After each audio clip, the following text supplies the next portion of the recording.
Nobody from my family came to my graduation. Not even my husband nor my kids. They all went to my brother's barbecue party instead.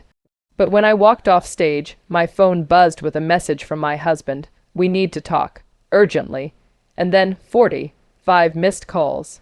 My name is Claire, and for the past 4 years, I have been living a double life, at least. That's how it felt. By day, I was the wife, the mother, the dependable woman who ran the household, made sure everyone was fed, the laundry was folded, the bills were paid. By night, after everyone went to bed, I became a student again, hunched over my desk with a cup of cold coffee, my eyes burning from reading assignments, my fingers aching from typing essays, seemed to take my whole soul to finish. I wasn't supposed to go back to school. At least, not according to my husband, Mark. It's too much, he'd say. You already do so much for the family. Why add more? But deep inside, I had a dream, a degree I never got to finish because life had other plans. I had given up my own education in my early 20s when I became a mother. I told myself it was okay, that I could always go back one day. But one day kept slipping further and further away until I finally decided that if I didn't do it now, I never would. The first year back was the hardest. I'd sit at the kitchen table with my textbooks while my kids watched TV in the living room, and I could hear their laughter and feel this pang in my chest. I missed out on so many little moments, but I told myself it was for them, for our future. Mark never really said he was proud of me, but I thought maybe he was just the kind of man who didn't express things easily. Still, sometimes I'd catch him glancing at me over the top of his newspaper, and I'd wonder if maybe, just maybe, he respected what I was doing. The thing is, my graduation wasn't just about me. It was supposed to be about all of us. It was the culmination of every night I stayed awake until 3 a.m. Every time I chose an assignment over a TV show, every moment I walked away from fun because I was chasing something bigger. It was supposed to be a family celebration. So when the day finally came, I had this picture in my head, my kids holding little "Congrats, Mom" signs, Mark standing in the crowd, maybe even my parents there, smiling and clapping.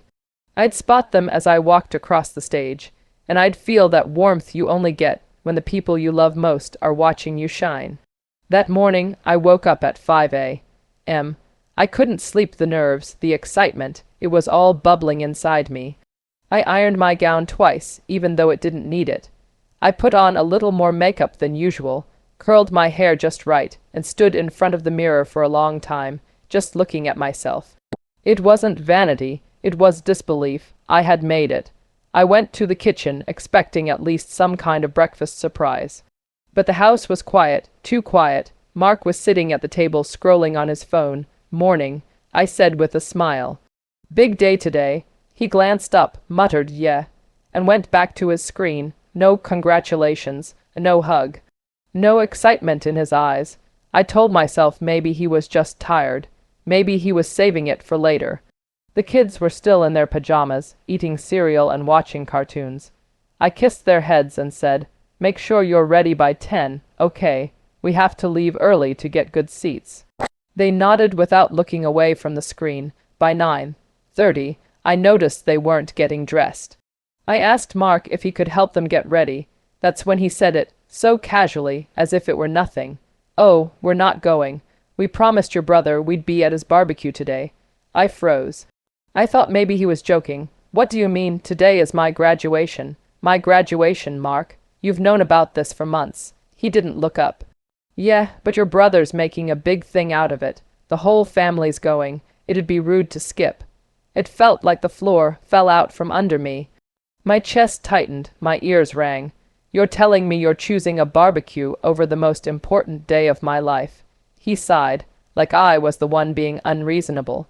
"It's not that big of a deal. You'll have other accomplishments." Other accomplishments, as if this one, the one I had sacrificed so much for, meant nothing. I didn't cry, not then. I think I was too stunned. I just picked up my keys, walked out to the car, and drove myself to the ceremony in silence. The roads felt emptier than usual, or maybe I was the one feeling empty. When I got there, I watched other graduates posing for pictures with their families, holding flowers, hugging kids who looked up at them with pride. I smiled for the strangers, congratulated classmates, but inside I felt like a ghost, invisible, hollow. And then after the speeches, after my name was called, after I crossed the stage and shook the dean's hand, I walked down the steps, heart pounding, scanning the crowd one last time, and there it was, my phone buzzing in my hand, a message from Mark, "We need to talk, urgently," and beneath it, the number 45. 45 missed calls. For a moment, I just stared at the screen. My fingers trembled, not because I was eager to call him back, but because my mind was spinning so fast it couldn't land on a single thought. Urgent 45 missed calls, from the same man who couldn't even be bothered to watch me graduate. My first instinct was to think something terrible had happened. Maybe one of the kids was hurt, maybe there'd been an accident. But another part of me, a quieter, sharper part, whispered, or maybe it's just him. Maybe it's just Mark, and his emergencies that are never really emergencies unless they're about him. I didn't call him back, not right away. Instead, I stepped outside the auditorium, the sound of applause and laughter fading behind me as I walked into the warm afternoon air. The sun was blinding, but I could still make out the clusters of families standing together, taking photos, sharing hugs. I saw a classmate I barely knew, a woman named Stephanie, laughing as her little boy jumped into her arms. And I swear, in that moment, I wanted to trade places with her, just for a second, just to feel that weight of unconditional pride from someone who mattered. I found a bench on the edge of the campus, far enough from the crowd that no one would notice me sitting alone in my graduation gown. The fabric felt heavier now, like it was pulling me down. I unlocked my phone and scrolled through the missed calls. All from Mark, all within the last 40 minutes. My stomach twisted. If something had happened, every minute I waited could matter. So I pressed call. He picked up before the first ring finished. "Claire, oh, thank God, where the hell have you been?" His voice was tight, but not panicked. More accusatory. "I was on stage, Mark," I said slowly, my voice low, steady. "You know, graduating. That thing you decided wasn't worth showing up for." He ignored the jab. "Look, you need to get over here, now. It's about your brother." My brother, my heart sank, then rose again with confusion. "What about him? Is he okay?" There was a pause too long, then he said, "It's complicated. Just come to the house, please." I could hear voices in the background. Laughter, music. It wasn't the sound of an emergency. It was the sound of a party. "You're at the barbecue right now, aren't you?" I said. Silence, then, "Just come here, Claire." And something in me snapped. Maybe it was the 4 years of doing everything without recognition. Maybe it was the empty seat in the audience where my kids should have been. Maybe it was just the cruel absurdity of standing in my cap and gown, phone in hand, listening to the bass of a party thumping in the background while my so-called family celebrated something. "Anything except me, no," I said quietly. "If you need me, you can explain it right now. Otherwise, I'm staying here. You're being ridiculous." I hung up. It wasn't like me. I was the peacemaker, the fixer, the one who swallowed her hurt to keep the waters calm. But in that moment, something inside me refused to shrink any smaller. I sat on that bench and let myself feel every ounce of it. The anger, the sadness, the deep ache of being left behind by the people you thought would always be in your corner.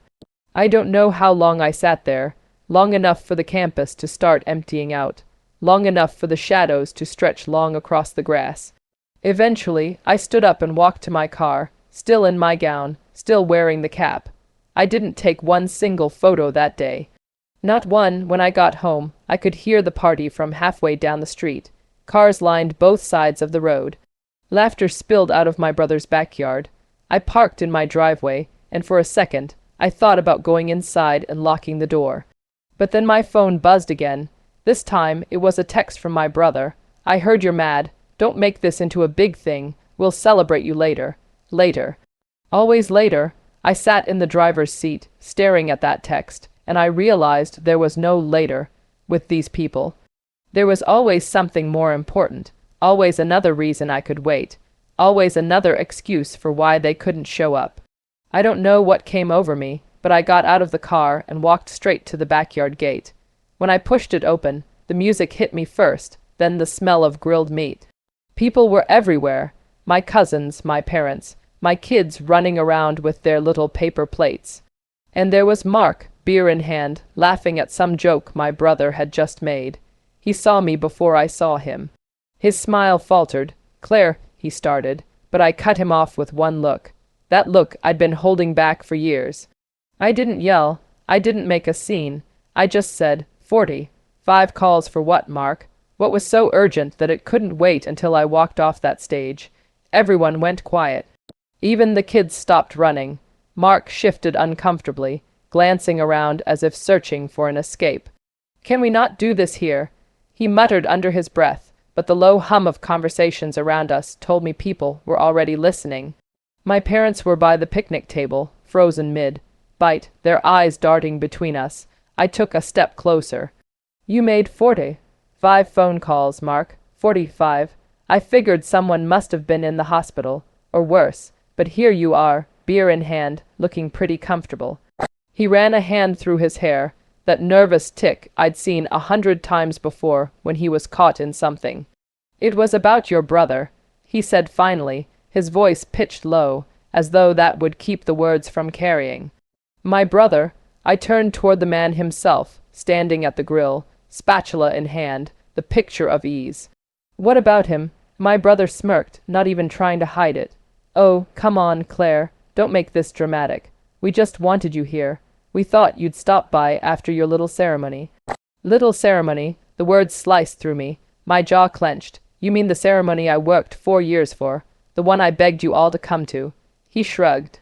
Barbecue was already planned. Everyone was free today. It made more sense. Something inside me cracked wide open. I looked at my parents, expecting at least one flicker of shame, one tiny sign they regretted not being there. But my mother just crossed her arms and said, "Claire, it's not like you were graduating from Harvard. Don't take it so personally." The air went out of my lungs. I actually laughed, a sharp, humorless sound, because it was either that or break right there in front of all of them. "Not Harvard," I repeated. "So what? It doesn't count unless it's Ivy League, unless it's worth bragging about at Christmas dinner." Mark put a hand on my arm, a soft, patronizing gesture. "We just didn't think it was that big of a deal." I stepped back. "Not a big deal to you, to me. It was everything." The quiet was heavy now. Even the sizzle from the grill seemed to have faded.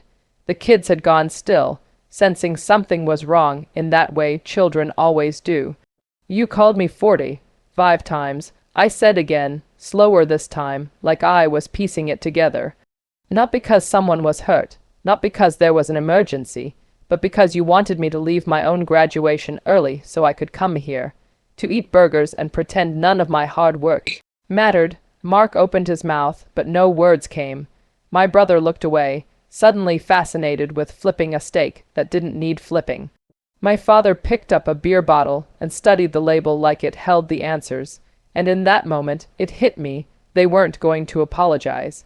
Not because they didn't think they'd done anything wrong, but because deep down they truly didn't value it.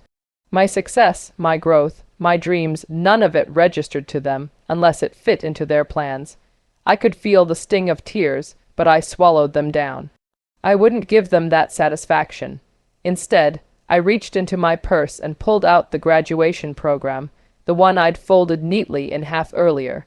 I set it down on the picnic table next to the potato salad.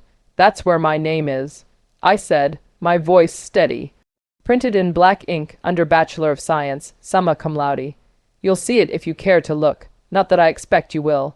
I turned, ready to walk away, but Mark stepped in front of me.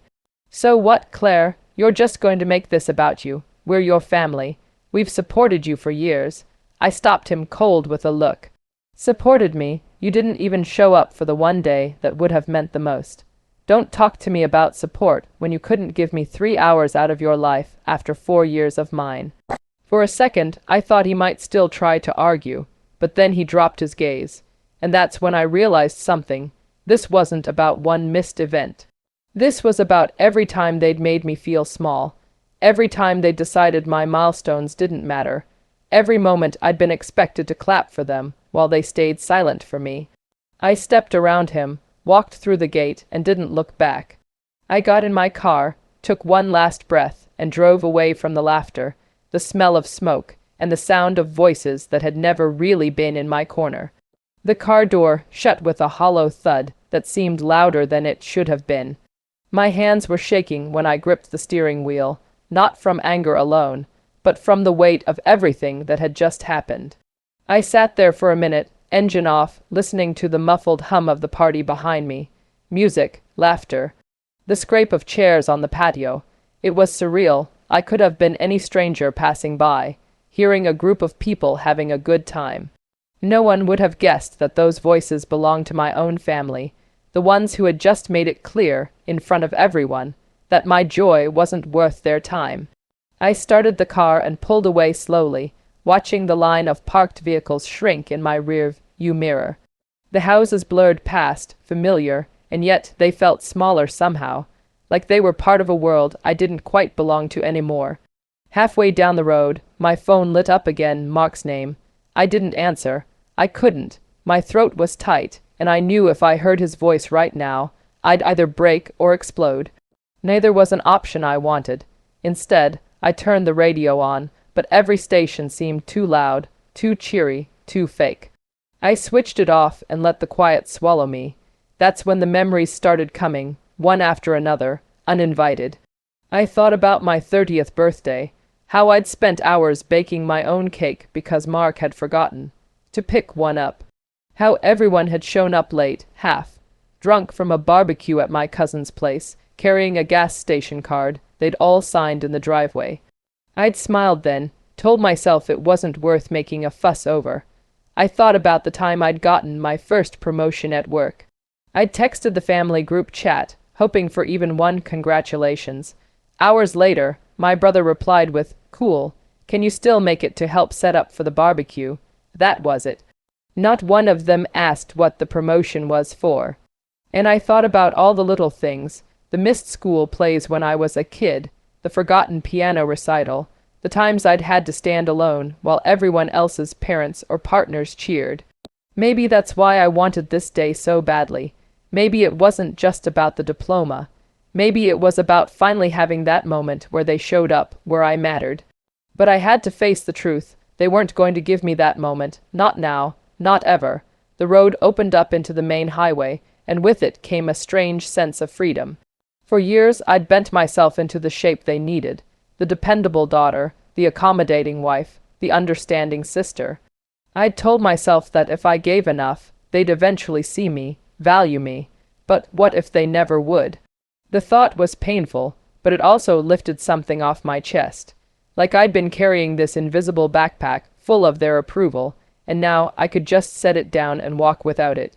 A tear slid down my cheek, not because I was weak, but because I was done pretending it didn't hurt. The ache was real, the loss was real, and so was the realization that my worth didn't hinge on them recognizing it. I pulled into a quiet park I used to take the kids to when they were younger. The parking lot was almost empty. I sat on one of the worn wooden benches near the swings, the gown pooling around my ankles, my cap still perched crookedly on my head. I must have looked ridiculous, a grown woman in graduation attire, alone on a playground. But for the first time that day, I didn't care how I looked. I reached into my bag and pulled out the diploma case. It was heavier than I expected, the deep leather cool against my palms. I opened it and stared at my name, written in elegant script, Claire Thompson, Bachelor of Science. Summa cum laude. No one could take that from me. Not their absence, not their indifference, not even their dismissive words. This was mine. I had earned it. The breeze picked up, warm and soft, and I thought about the years ahead. Years where maybe I didn't bend myself so much. Years where I celebrated my own victories without waiting for someone else to tell me they mattered. I was still sitting there on the bench, diploma in my lap, when I heard the crunch of tires on gravel. A black SUV pulled into the lot, too fast for the space, and even before the engine cut off, I knew it was Mark. My stomach tightened, that familiar knot forming the way it always did before a fight I didn't want to have. The door slammed. His footsteps were quick, heavy, the kind of stride that said I'm here to fix this, but not in the way that actually fixed anything. More like in the way that meant smoothing it over just enough so we could get back to the usual. He stopped a few feet from me, his shadow stretching across the pavement. "Claire," he said, his voice strained, "can we talk?" I didn't look up right away. I traced the embossed lettering on the diploma with my fingertip, letting the silence hang longer than he was comfortable with. 45 missed calls, I said finally. "You know, for a second, I thought someone was in the hospital, or worse, but you were just trying to drag me away from my own graduation so I could stand around in your brother-in-law's backyard, smiling while you all pretended it was just another day." Mark shifted, his jaw tightening. "It wasn't like that." "Then tell me what it was like," I said, still not looking up. He hesitated, then sighed.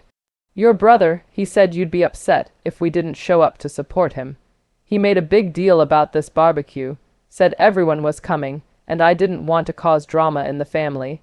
I finally met his eyes, so instead, you caused it with me." His shoulders dropped, and for a moment, there was a flicker of something, maybe guilt, maybe regret. "Claire, you know I love you, but sometimes you take these things too seriously. It's just a ceremony. You still graduated. We can celebrate later." I laughed, but it came out hollow. "Later, always later. Do you even hear yourself? You're telling me the one day I've worked toward for 4 years isn't important enough to take priority over a barbecue. Do you know what that says to me, Claire? It says I don't matter, that my time, my effort, my sacrifices are worth less than burgers on a grill and small talk over beer. It says you don't see me, Mark. Not really, not when it counts." He opened his mouth, then closed it again. I could see him searching for the right words, the ones that would make this all go away. But this time, I wasn't going to hand him an easy out. "You think this is just about today?" I asked. "It's not. It's about every time you've asked me to put myself second. Every time I've had to be the understanding one. Every time I've cheered for you while you sat in the stands of my life, arms crossed, waiting for me to be done." Mark's gaze dropped to the ground. "I didn't realize you felt that way," he said quietly. "Then you haven't been listening." The breeze picked up again, rustling the swings beside us. I closed the diploma case and stood, tucking it under my arm.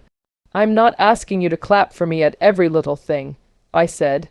"I'm asking you to show up when it matters, and if you can't do that, then I need to stop expecting it. I need to start celebrating myself without waiting for you, or anyone, to give me permission." His voice was softer now. "Claire, please let's just go home. We'll talk about it tonight." I shook my head. "No, I'm not going home, not yet. I need some space, and I need you to think about what it means when the people you love stop expecting you to show up for them." I walked past him, toward my car. I didn't slam the door this time. I didn't have to.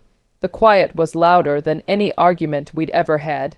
I didn't drive straight home. I couldn't. My hands stayed tight on the steering wheel, knuckles white, as the streets unfolded ahead of me like a map I hadn't planned to follow. I just kept going, past our neighborhood, past the familiar grocery store and the school where the kids used to wave at me from the playground. I didn't want the comfort of routine right now. I wanted distance. About 20 miles out, I spotted an old roadside inn I hadn't seen in years. It was small, weathered, with a flickering neon sign that read vacancy. The kind of place you'd stop at on a long drive when you needed to rest, not when you were looking for luxury. But that's exactly what I needed, somewhere that didn't demand anything from me, somewhere that didn't carry memories of being let down. I pulled in, the gravel crunching under my tires, and walked into the office still in my graduation gown. The woman behind the desk gave me a curious look but didn't ask questions. I paid for one night, took the key, a real metal key, not a card, and found my room at the far end of the row. The air inside was faintly scented with old wood and lemon cleaner.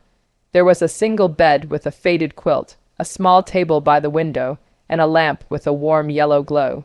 It wasn't much, but the moment I closed the door, the silence wrapped around me like a blanket.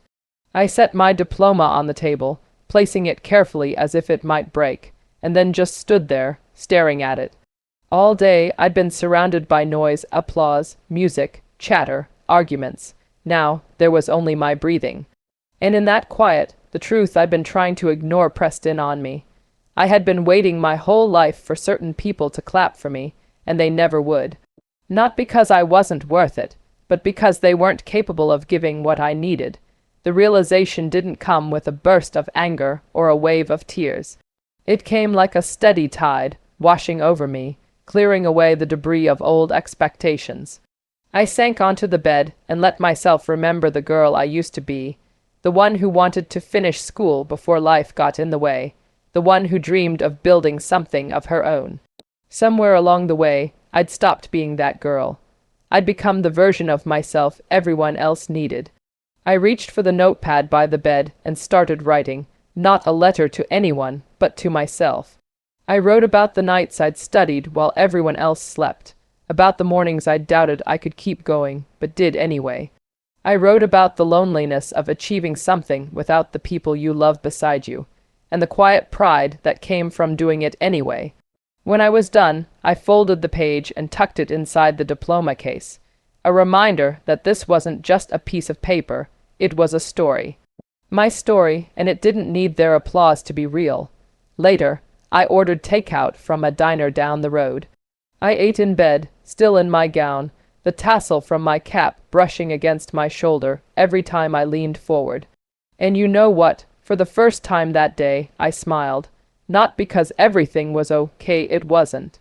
But because I was finally starting to understand that it could be okay, even if they never changed. As night settled in, I lay back and stared at the ceiling, thinking about tomorrow. I didn't know exactly what I'd do next. But I knew one thing for certain. I was done shrinking to fit inside a space that had never been built for me in the first place. 2 days passed before I went back home. Not because I was hiding, but because I needed the quiet to decide how I wanted this chapter to close. I wasn't going to rush back into the chaos and let their noise drown out my own voice again. When I finally pulled into the driveway, the house looked exactly the same, the curtains drawn halfway, the potted plant by the porch wilting from neglect, the sound of the TV faint through the living room wall, but something in me had shifted. I wasn't walking into this as the same woman who had driven away. The moment I stepped inside, the air felt thick. They were all there, my husband on the couch, the kids in the kitchen doorway, my brother leaning against the counter like it was his stage. No one spoke at first. My eyes went straight to my husband. He was the first to break the silence. "Claire, we need to talk." His voice was lower than usual, like he was trying to sound calm, but his fingers were tapping against his leg.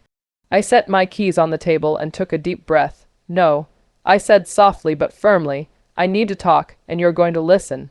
The kids shifted uncomfortably, but I kept going. My voice didn't shake, not once. "I graduated. I walked across that stage, and not one of you showed up. You all chose a barbecue over a moment I worked years for. That told me everything I needed to know about where I stand in this family." My husband tried to interrupt, but I held up my hand. "You don't get to explain it away. You don't get to turn it into my fault. I'm not here to argue. I'm here to tell you what's going to change. Starting now, I'm done chasing your support. I'm done begging for you to care about the things that matter to me. If you can't be there, fine, but I won't keep making space for people who leave me standing alone." The room was silent. My brother looked down at the floor. My husband leaned back with a clenched jaw, and the kids, well, they were still processing what this meant. I picked up my diploma case from my bag and held it against my chest. This means more to me than you'll ever know, and I earned it without you. So from now on, I'm going to keep doing things for me, whether you're beside me or not." I didn't wait for their response. I walked past them, down the hall and into my room. Closing that door felt like sealing off an old, suffocating chapter of my life. Later that night, I heard my phone buzz again. A message from my husband. "We really need to talk." I stared at it for a long moment, and then I set the phone down, turned off the light, and went to sleep. Because for the first time in years, I didn't feel the need to answer. I didn't answer his text that night. Not because I wanted to be petty, not because I wanted to win. I just didn't have the energy anymore to keep pouring myself into a bottomless cup. I lay there in the dark, my diploma on the nightstand, and like a quiet guardian, reminding me of the truth. I had done this on my own. It's strange, when you finally stop chasing people, you notice how heavy your legs had been all along. You notice the bruises you didn't realize you were carrying, the sore spots in your soul you kept pressing down because you thought they didn't matter. I thought about the day of the barbecue again, the smell of charred meat, the sound of laughter drifting from their backyard while I sat in my car outside the university, staring at my phone, refreshing my messages, hoping maybe there'd be something. Even a sorry we couldn't make it. But there was nothing. That moment stayed with me because it was the first time I truly saw how invisible I was to them when it came to my own milestones. I had celebrated every birthday, every game, every little achievement they had, but when it was my turn. Silence. The next morning, I woke up earlier than usual. The house was still quiet, the air cool. I made coffee, and for the first time, I didn't make extra for my husband. I didn't set out cups for the kids. I just poured mine, sat at the table, and let the steam rise into my face like a small, private blessing. Around 8 a.m., I heard footsteps. My husband walked in, looking tired, like he hadn't slept either. "We need to talk," he said again. I didn't look up from my coffee right away. I let the pause stretch a small rebellion I'd never dared before. Finally, I met his eyes. "Do you remember the first time I told you I wanted to go back to school?" I asked. He frowned, thrown off. Yeah, a few years ago. I was scared," I said quietly. "Scared I was too old, scared I'd fail, and you told me I could do it. You said you'd be there for me." "I meant it," he said. I set my coffee down. "Then where were you?" He opened his mouth, then closed it. His shoulders dropped. "It was just a no." I cut in. "Don't say it was just anything, because for me, it wasn't just a piece of paper. It wasn't just a day. It was years of work, late nights, early mornings, missed weekends. I sacrificed so much to cross that stage, and all I saw in the crowd was empty seats where my family should have been. The kids wandered in then, shuffling awkwardly. My daughter's eyes were shiny, like maybe she'd been crying. She mumbled, "Mom, I'm sorry. I didn't think, you're young," I said softly. "But I hope you remember this someday when someone you love works hard for something. I hope you show up for them, because being there matters more than you think." Silence again. Not the heavy, angry kind, but the quiet of people realizing something they should have known all along. I stood, took my coffee, and walked toward the back door. "Where are you going?" my husband asked. "For a walk," I said. And I didn't wait for him to follow. Outside, the morning air felt fresh on my skin. Each step I took down the street felt like a step away from that old version of me, the one who measured her worth by whether the people she loved chose to show up. I started walking without a destination, letting the cool morning wind brush my face. Each step carried the weight of memories I had buried for years. I thought back to my very first day back at school, nervous as a teenager, stepping into a new classroom for the first time.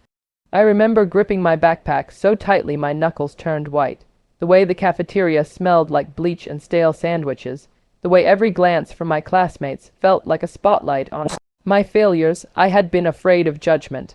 I had been afraid of failing again, and every day for those first months, I reminded myself why I was there. I told myself that sleepless nights and long hours weren't sacrifices, they were investments, but still, the loneliness was suffocating. Every night I sat at my kitchen table, hunched over textbooks while the house slept around me. I would glance at the family photos on the wall and wonder if any of them would ever notice the hours I spent chasing this dream. I remembered the late nights I had spent writing essays while Mark watched TV in the living room, not realizing, or maybe not caring, how much effort I had poured into every sentence. I remembered my kids running past my room to grab snacks while I was trying to memorize formulas, the guilt that gnawed at me for not being there for them the way I wanted to. I had missed birthdays, soccer games, little school concerts, and each time I convinced myself it was temporary, that this was necessary for a better future. I thought about my parents, how they had supported my brother with everything, sports, academics, hobbies, while I had learned early on to swallow my own disappointments. I loved them, but their neglect stung. Every good job, Claire, had to be earned, not freely given. And as I walked down the quiet street now, I realized just how much those patterns had followed me into adulthood. And then I remembered the small victories, the first on a paper I'd agonized over for days, the time I successfully presented a project to a professor who had once doubted my abilities, the little notes I'd left myself in my planner: "You are enough, you are strong, you will finish this." Those victories were mine, quiet, private, and uncelebrated, but they were powerful. I paused at a small park bench, staring at the swings gently swaying in the breeze. I could see my younger self there, the girl who had dreamed big despite being overlooked, the girl who had learned to work silently while everyone else's accomplishments were shouted from rooftops. And I realized something profound. That girl had never given up, not once, and neither had I. It struck me then how much of life I had spent seeking validation from people who were never going to give it. My family, my husband, even my closest friends, they had all taken their own priorities over the moments that mattered to me. And for years I had let it define me, let it limit me. But now I understood that my worth wasn't theirs to give or take. I closed my eyes, breathed in the morning air, and felt the weight in my chest begin to lift. I had worked hard, and I had achieved something monumental. That diploma wasn't just a piece of paper. It was a testament to resilience, determination, and courage.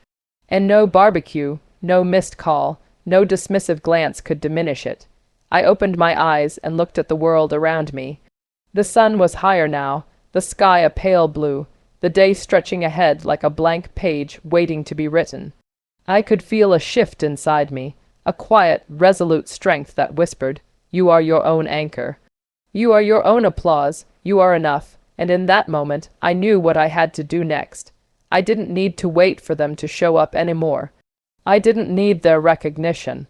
What I needed was to step fully into my own life, to honor my accomplishments, to demand the respect I had earned. Not with anger, not with confrontation, but with presence, with dignity, with unwavering self-respect. I drove back home later that afternoon, the road stretching ahead of me feeling different somehow, familiar, yet charged with possibility. The air inside the car no longer felt heavy. Instead, it was light, almost electric, as if each mile I put between myself and that empty park bench was a step toward reclaiming my life. Pulling into the driveway, I saw the same familiar sights: the front porch, the wilting potted plant, the driveway lined with cars. But something inside me had shifted. I wasn't approaching my family as someone broken or resentful. I was approaching as someone who had spent years building herself up from scratch, and now I refused to let their absence define me. The moment I walked through the front door, I could feel their collective gaze on me. Mark's eyes flicked up, searching for a sign that I was still the same woman who would bend, who would apologize for their mistakes. My parents, my brother, even the kids, were tense, waiting for me to speak first. I didn't rush. I let them sit in the silence for a heartbeat longer, letting the weight of the moment settle over them. Then, calmly, I said, "I'm back, and I want you to know something. My graduation, this achievement, it wasn't just another day. It was the result of years of effort, sacrifice, and late nights you never saw, and while I would have loved for you to be there, I don't need your validation anymore." Mark opened his mouth to reply, but I raised a hand. "No, this isn't about arguing or explaining. It's about understanding. I am going to live my life fully, celebrating my victories whether or not anyone else chooses to show up." The kids shifted in their spots, unsure how to respond. My daughter finally spoke, her voice soft. "Mom, you worked so hard. I didn't realize." I knelt to her level, taking her hand. "I know, sweetheart. And that's why I want you to remember this. Always show up for the people you love, because presence matters more than words." My husband, for the first time in years, looked vulnerable. His defensive walls were down, and I realized that he was seeing me clearly for the first time. "Claire," he began, his voice hesitant. "Mark," I said gently but firmly, "I know you didn't mean to hurt me, but meaning isn't enough. I need action. I need respect. And I need you to understand that my life isn't on pause for anyone's convenience." He nodded slowly, finally absorbing the gravity of what I was saying. There was no dramatic apology, no frantic scrambling to fix things. Just quiet acknowledgement the kind that matters more than words ever could. Over the next few days, life settled into a new rhythm. I still did things for my family. I cooked, I laughed, I hugged my children, but I no longer let my happiness depend on their presence. I started celebrating my achievements in my own way, hosting small dinners for friends who genuinely cared, taking weekend trips alone to recharge, and even revisiting my old passions that I had set aside for too long. And every time I looked at that diploma sitting proudly on my shelf, I felt a quiet, unwavering pride. Not because anyone else recognized it, but because I had earned it.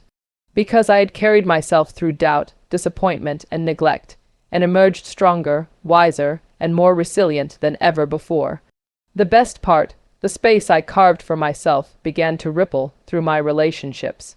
My children noticed my confidence and resilience, absorbing lessons in self-respect without me needing to lecture them.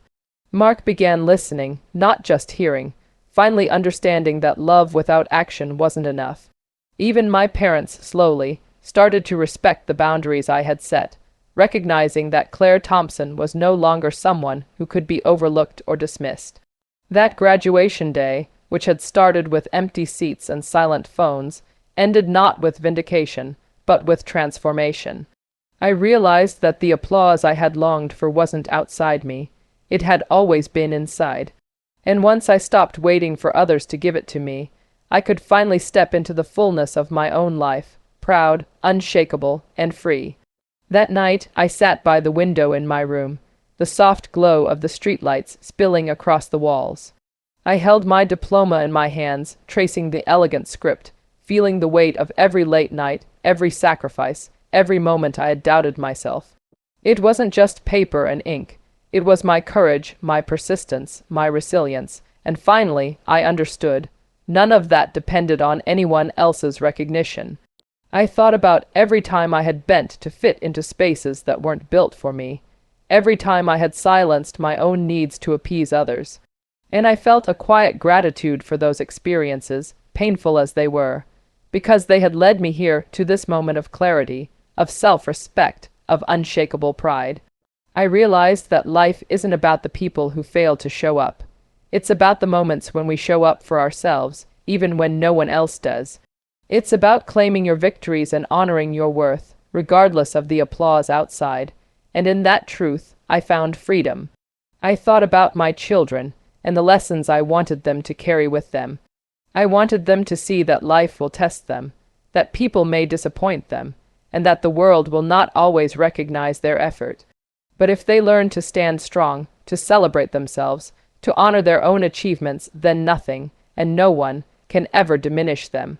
I thought about my husband, and how love is not just words or intentions, but action and presence. I realized I could love him, and still demand respect.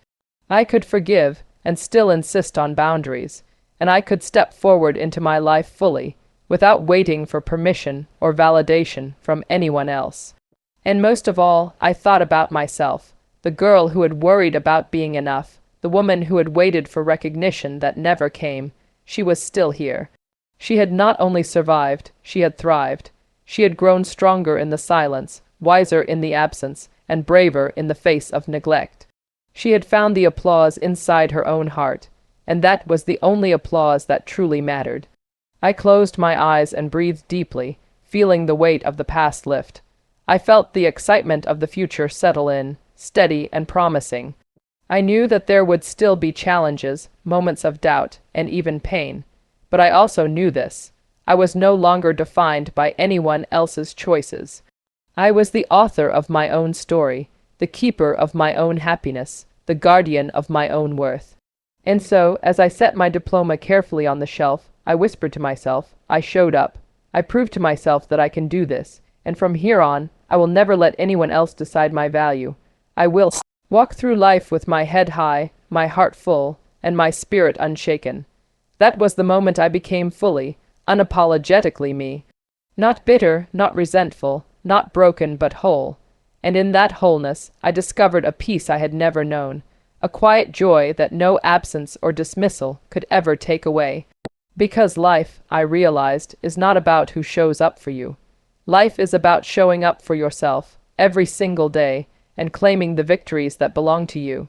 And when you do that, the world, in its own way, begins to notice, not because you demand it, but because your strength, your dignity, and your courage shine so brightly that they cannot be ignored. So, if you are listening to this story and have ever felt invisible, overlooked, or undervalued, know this: your worth does not depend on anyone else. Your achievements are yours to claim, your voice deserves to be heard, and your life deserves to be lived fully, unapologetically, and on your own terms. Walk forward with courage, celebrate yourself, honor your victories, and never, ever let anyone else's absence diminish the brilliance of your journey. Because you are enough, you always have been, and you always will be.